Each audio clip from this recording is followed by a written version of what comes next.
Welcome आप सभी विद्यार्थियों का एक बार फिर से फिजिक्स फॉर यू के इस यूट्यूब चैनल पर आप लोग को मैंने कुछ न्यूमेरिकल्स दिए थे लास्ट क्लास में लेसन 2 का electric field Gauss's theorem and its application से संबंधित न्यूमेरिकल्स 3 न्यूमेरिकल मैंने सॉल्व कराया था और बाकी 6 न्यूमेरिकल आप लोग के पास भेजे थे कि उसे आप लोग सॉल्व करेंगे।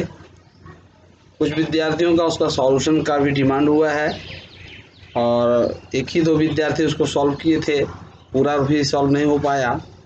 तो मैं आप लोग के बीच आज उन सभी क्वेश्चन का सॉल्यूशन लेके आया हूँ। तो आप लोगों को 3 क्वेश्चन मैंने सॉल्व कर दिया था। चौथे नंबर क्वेश्चन पे हम लोग चलेंगे। चौथा नंबर जो क्वेश्चन है आपका, मैं एक बार क्वेश्चन पढ़ दूँ कि पृथ्वी की सतह पर उस स्थान पर आवेश का पृष्ठ घनत्व ज्ञात करें जहां विद्युत तीव्रता 250 वोल्ट है। यानी find the surface charge density at the surface of earth where intensity of electric field is 250 volt per meter. ठीक है, तो इस क्वेश्चन का सॉल्यूशन हमने यहाँ किया है। सारा क्वेश्चन को मैंने पहले ही बना दिया हूँ, सिर्फ आप लोगों को अब समझाना है। ठीक है, ताकि समय कम लगे और वीडियो के माध्यम से आप ज़्यादा से ज़्यादा समझ सके। तो आपको पहले क्वेश्चन की ओर मैं ले चलता हूँ, देखेंगे आप, है ना। पहला क्वेश्चन जो है सॉल्यूशन के लिए यहाँ तैयार है। ये आप देख रहे हैं, विद्युत क्षेत्र की तीव्रता 250 वोल्ट पर मीटर। तो मैंने 250 वोल्ट पर मीटर लिखा। उस होकर गुजरने वाला आवेश का पृष्ठ घनत्व, आवेश का पृष्ठ घनत्व सिग्मा से डिनोट किया जाता है वाट। तो एब्सोल्यूट नॉट का वैल्यू आप जानते हैं 8.85 10⁻⁻12 होता है। पहला क्वेश्चन में मैंने सॉल्व कराया तो उसमें दिखाया था। तो इतना। अब कूलाम के नियम से विद्युत क्षेत्र की तीव्रता ज्ञात करनी है। कूलाम के नियम से क्या ज्ञात करनी है? विद्युत क्षेत्र की तीव्रता ज्ञात करनी है। तो यहाँ पर आप देख रहे हैं E बराबर सिग्मा बाई एब्सोल्यूट नॉट। इससे आप E का वैल्यू निकालेंगे, सिग्मा का वैल्यू निकालेंगे। सिग्मा बराबर E इंटू एब्सोल्यूट नॉट, यानी 250 रख दिए इंटू एब्सोल्यूट का मान रख दिए। इसको मेन इससे गुना कर देना था, तो गुना करने पर आता है 2212.50 10⁻⁻12। अब पॉइंट को हम लोग कहाँ ले जाते हैं? पहले एक अंक के बाद। तो एक अंक के बाद जब ले जाएंगे तो यहाँ से उठाकर ले जाएंगे, यहाँ लिख दिए। हम 2 अंक तक लिखे, 2 अंक तक लिखे, बाकी अंक लिखने की जरूरत नहीं है। अब देखेंगे पॉइंट ले जाएंगे 3 अंक के बाद ले गए, 1 2 3 अंक के बाद, तो यहाँ +3 कर दिया। 12 में से 3 गया -9, यानी आंसर 2.21 इंटू 10⁻⁻9। It's okay. चलिए अगले क्वेश्चन की ओर। यह एक 1.8 माइक्रोकूलम का आवेश है। ठीक है, 1.8 माइक्रोकूलम का आवेश है जो 50 सेमी भुजा वाले एक वर्गाकार के केंद्र में यानी अंदर स्थित है। तो उससे होकर गुजरने वाला विद्युत फ्लक्स की गणना करना है। यानी 1.8 माइक्रोकूलम आवेश क्यों दिया है, इसको हम लोग किस में बदल देंगे? तो इसको हम लोग बदल देंगे आपको कूलम में। तो 1.8 गुने 10⁻⁻6 कूलम, ये किस में बदल गया बाबू? कूलम में बदल गया। कोई दिक्कत? अब हमको गुजरना है फ्लक्स, तो साई बराबर, इससे कॉस के प्रमेय का प्रयोग करते हुए हमने बताया था आप लोगों को कि जब किसी चालक के कारण किसी बिंदु पर विद्युत क्षेत्र की तीव्रता यानी जो कूलम का नियम कहलाया था, तो साई बराबर क्यू बटा एब्सोल्यूट नॉट। तो क्यू इस भुजा से हमको कोई मतलब है नहीं, सिर्फ क्यू बटा एब्सोल्यूट नॉट। तो क्यू का वैल्यू इतना, एब्सोल्यूट नॉट का वैल्यू इतना रख दिए। कोई दिक्कत? अब देखिए जरा, ये 18 रहने दिए, 885 रहने दिए। इस पॉइंट का 1 0 नीचे ले गया, इस पॉइंट का 2 0 ऊपर ले गए। कोई दिक्कत? आगे आप देखेंगे जब 2 0 ऊपर चल गया तो 1 0 से 1 0 कैंसिल हो गया, और 18 बटा 885, यहाँ 6 में से 12 गया तो -12 में से 6 गया तो 6 बचा, और 1 0 इसका बच गया तो 6 कितना हो गया? 7। अब 2 0 इसको दे दिए, ध्यान देंगे, 2 0 इसको दे दिए तो 1800 हो गया। तो यहाँ पर जो 0 दिए तो 10⁻5 बचा। अब 885 में भागा देने में आसानी हो गई, 2.03 आया भागा देने पर 10⁻5 वोल्ट मीटर। Any problem? ये आपका क्वेश्चन नंबर 5 था। अब आइए क्वेश्चन नंबर 6 पर। क्वेश्चन नंबर 6 जो है वो है आपका 12 मीटर त्रिज्या वाला, 12 मीटर त्रिज्या वाला एक गोला है। 12 मीटर त्रिज्या वाले इस गोले के अंदर, है ना, तो एक आवेश है 0.16 माइक्रोकूलम। अब इस आवेश के कारण किसी बिंदु P पर विद्युत क्षेत्र की तीव्रता ज्ञात करनी है। 3 पॉइंट दिया हुआ है, एक गोले के अंदर, एक गोले के ठीक बाहर और एक गोले के केंद्र से 18 सेमी की दूरी पर। तो ये पहला क्वेश्चन आप लोगों को दिए थे बनाने के लिए, तीसरा नंबर क्वेश्चन उसी तरह से था। 12 सेमी यानी 12 गुणे 10⁻² मीटर कर दिए, फिर आपका 0.16 माइक्रोकूलम कूलम में बदल दिए। उसके बाद गोले के अंदर, तो गोले के अंदर आप जानते हैं विद्युत क्षेत्र की तीव्रता कितना होता है, 0 होता है। तो विद्युत क्षेत्र की तीव्रता गोले के अंदर मैंने क्या ला दिया, E बराबर 0। पहला तो 0 हो गया अकॉर्डिंग टू थ्योरी के आधार पर हमने बताया था। अब गोले के ठीक बाहर मतलब, ठीक बाहर मतलब क्या हुआ, गोले के ठीक बाहर का मतलब हुआ गोले के सतह पर, यहाँ लिख दिए सतह पर। तो 1/4 पाई क्यू बाई आर स्क्वायर, इसका वैल्यू इतना, क्यू का वैल्यू इतना रखे, आर का स्क्वायर, ठीक है। तो 144 गुणे 10 पे पावर कितना हो गया, यहाँ पर देखिएगा 16 नमा 144, है ना, और 10 पे 9 में से 6 गया तो बचा 3, और ये 0.2 को 0 है, 0.2 को 0 नीचे जाएगा, फिर ऊपर आएगा तो -2 हो जाएगा। 12 का स्क्वायर 144, 10 पे पावर 2 दूनी 4, 144 से 44 कट गया, 10 पे पावर 3 में से 2 गया तो 1 बचा, नीचे 10 पे पावर -4, ऊपर आ गया तो 1 + 4, 10 पे पावर 5 मीटर पर कूलम। कोई दिक्कत। और लास्ट जो है तीसरा 18 सेमी की दूरी पर, तो इसमें स्मॉल आर दिया है इतना, मीटर में बदल दिए, यहाँ फॉर्मूला ये हो जाएगा, स्मॉल आर की जगह ये मान रखेंगे। जैसे ये सॉल्व किए तो वैसे ये सॉल्व कर देना, कोई दिक्कत, सॉल्व हो जाना चाहिए। Thank you. चलिए अब आखिरी क्वेश्चन की ओर हम लोग ध्यान देंगे। आखिरी क्वेश्चन जो है हमारा 18 सेमी पर है ना, तो 18 सेमी, सॉरी आखिरी क्वेश्चन 7 नंबर जो है, एक तार है ना, कैडमियम का एक तार या किसी भी धातु का तार दिया हुआ है आपका।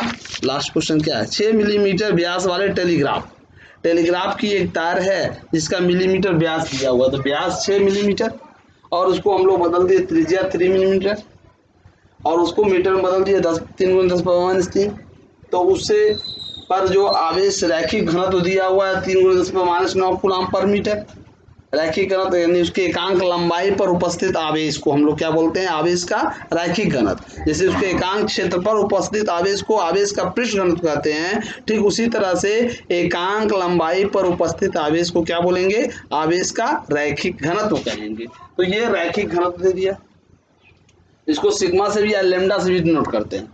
तो फॉर्मूला, चूंकि यह एक तार है मतलब बेलनाकार तार है, तो बेलन के कारण उसके निकट किसी बिंदु पर विद्युत क्षेत्र की जो तीव्रता होती है 1/2 पाई सिग्मा बाई आर, ऐसे Q बाई आर लेते हैं। तो Q यहाँ एकांक लंबाई पर है, तो लंबाई पर लेंगे तो वो रैखिक घनत्व के बराबर हो जाएगा, तो लैम्डा बाई आर। यहाँ अब इसको 4 पाई एप्सिलूट नॉट में बदलेंगे, 2 से ऊपर गुना किए 2 से नीचे, तो 2/4 पाई एप्सिलूट नॉट हो गया।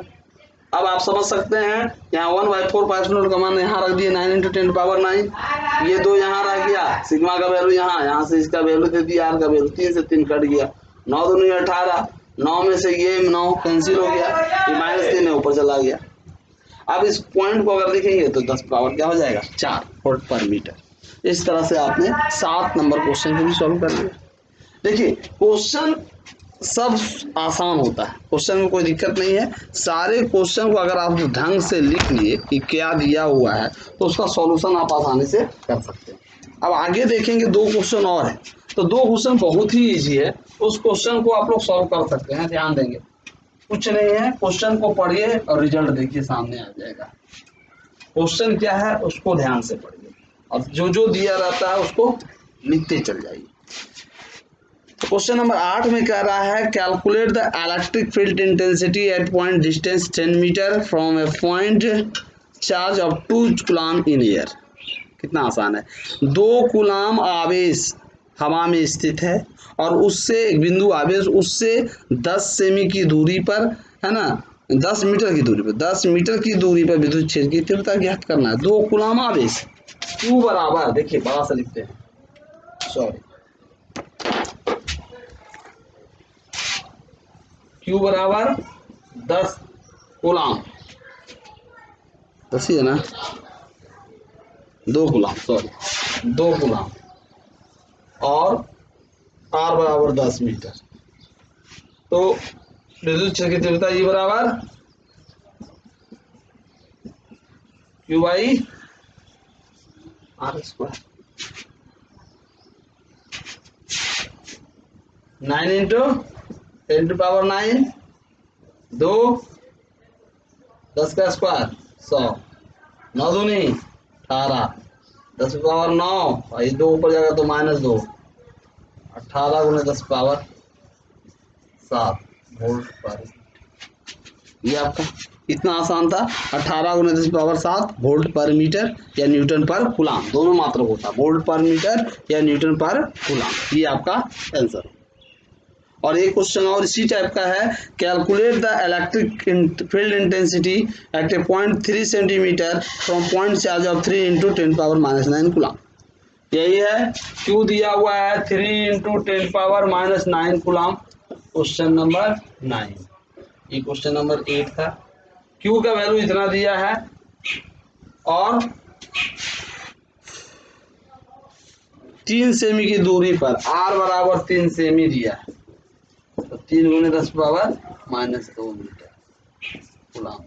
तो विद्युत क्षेत्र की तीव्रता का फॉर्मूला फिर वही वाला, 1/4 pi absolute naught Q by R square, 9 into 10⁹9, Q का वैल्यू 3 इंटू 10⁻⁻9, R का वैल्यू 3 इंटू 10⁻⁻2 का स्क्वायर। ठीक है, 9 तिया 27, ये 9 में से 9 खत्म हो गया, चलिए हटाइए, 3 तिया 9, 10 का 2 दूनी 4, 9 तिया 27, 3 गुने 10⁻⁻4 ऊपर जाएगा तो +4। ये आपका आ गया न्यूटन पर कूलाम, ना न्यूटन पर कूलाम। तो सारा क्वेश्चन बहुत ही इजी है, आप आसानी से सबको बना सकते थे। चलिए वंस मोर, एक बार फिर से आपको मौका दिया जा रहा है, आपको सॉल्यूशन दिया गया, फिर आपको आज क्वेश्चन में भेजता हूँ। इसी टाइप के कुछ क्वेश्चंस और मैं सेंड कर रहा हूँ, 1-2 क्वेश्चन हो सकता है अलग हो, तो उससे कोई घबराने वाली बात नहीं है, उसको आप सॉल्व करेंगे। अब मैं उन क्वेश्चन को व्हाट्सएप पर ही आपको सॉल्व करके भेज दूंगा, क्योंकि अब वीडियो बनाने की आवश्यकता नहीं है। अब ये हमारा दूसरे चैप्टर का आखिरी वीडियो था, न्यूमेरिकल आप लगभग समझ चुके हैं, है ना। कुछ क्वेश्चंस और मैं प्रोवाइड कर दूंगा, उसको आप लोग बनाइएगा और आप अपना सॉल्यूशन अपने व्हाट्सएप के माध्यम से हमें भेजेंगे, जो सही होगा सही होगा, जो जिनसे नहीं बनेगा उनको व्हाट्सएप पर मैं भेज दूंगा, आप उसको सॉल्व कर लेंगे। ठीक है, तो अब हम लोग इस लॉकडाउन के अंतर्गत जो क्लासेस चल रहा है उसके तीसरे चैप्टर की शुरुआत हम लोग करेंगे। आपका इलेक्ट्रिक पोटेंशियल विद्युत विभव के बारे में हम लोग समझेंगे। विद्युत क्षेत्र की तीव्रता निकाल चुके हैं, विद्युत विभव बहुत ही इंपॉर्टेंट चैप्टर है। इस चैप्टर की शुरुआत हम लोग अगले क्लास में करेंगे। एक दिन का गैप दे देते हैं, आज मैं न्यूमेरिकल दूंगा आप लोग को, इसको सॉल्व कीजिएगा और फिर आप लोग इसको सॉल्व करके अगले क्लास में हम लोग तीसरे चैप्टर की शुरुआत करने जा रहे हैं। तो उम्मीद है कि आप लोग अब तक जितने भी पढ़ाया गया है उस सारे को नोट डाउन किए होंगे। जो मैंने नोट्स भेजा था व्हाट्सएप पर उसको आपने नोट कर लिया होगा, और नोट करने के बाद हमारे वीडियो के माध्यम से उसको आपने समझा भी होगा। अब आगे तीसरे चैप्टर की जो हम शुरुआत करेंगे उसको भी इसी तरह से व्हाट्सएप के माध्यम से नोट्स भेजा जाएगा और वीडियो के माध्यम से आपको उसको समझाया जाएगा। तो सारा क्वेश्चन आप लोग नोट कर लें, डाउन कर लें, जितना भी आपका क्वेश्चन आंसर है सब एक जगह होना चाहिए, क्योंकि अब इसकी पढ़ाई जब लॉकडाउन समाप्त होगा तो इसकी पढ़ाई अब नहीं होगी, इसको एक बार फिर समझाएंगे लास्ट 7 दिन के बाद। ये जो आपका मैं बता रहा हूँ इसको वीडियो के माध्यम से ही समझ जाना है, क्योंकि हमारे पास कोर्स की कमी नहीं है, अभी और कोर्सेज हैं और समय हमारा लॉकडाउन के माध्यम से या इस कोरोना वायरस के कारण बहुत सारा समय हम लोग का निकल चुका है हाथ से। इसलिए अब आपको घर पे ही मेहनत करना है। सरकार क्या रियायत देगी उस पर हमको नहीं सोचना है, सरकार क्या करेगा एग्जाम में क्या करेगा उसके बारे में नहीं सोचना है। हमारे कम समय में ज़्यादा से ज़्यादा कैसे हम मेहनत करें, किस तरह से हमारा सारा कोर्स कंप्लीट हो, उस पर ध्यान देना है। तो आप लोग को 2 काम, पहला जो मैंने अभी जो चैप्टर समाप्त किया है उसको समाप्त कीजिए, उसको अच्छा तरह से गेटअप करते चल जाइए, और पहले जो आपने चैप्टर पढ़ा है होली के पहले भी, उसको भी आप लोग गेट बाय करते जाइए, उसको भी अपने आप दिमाग में रखते जाइए, उसका भी सॉल्यूशन करते जाइए, ताकि आपको आने वाले समय में कम मेहनत करना पड़े और अधिक से अधिक नंबर आप प्राप्त कर सकें। इन्हीं चंद शब्दों के साथ आज का यह वीडियो मैं यहाँ पर समाप्त करता हूँ। और मेहनत कीजिए, खूब मेहनत कीजिए, क्योंकि मेहनत ही आपकी सबसे बड़ी पूंजी है। धन्यवाद।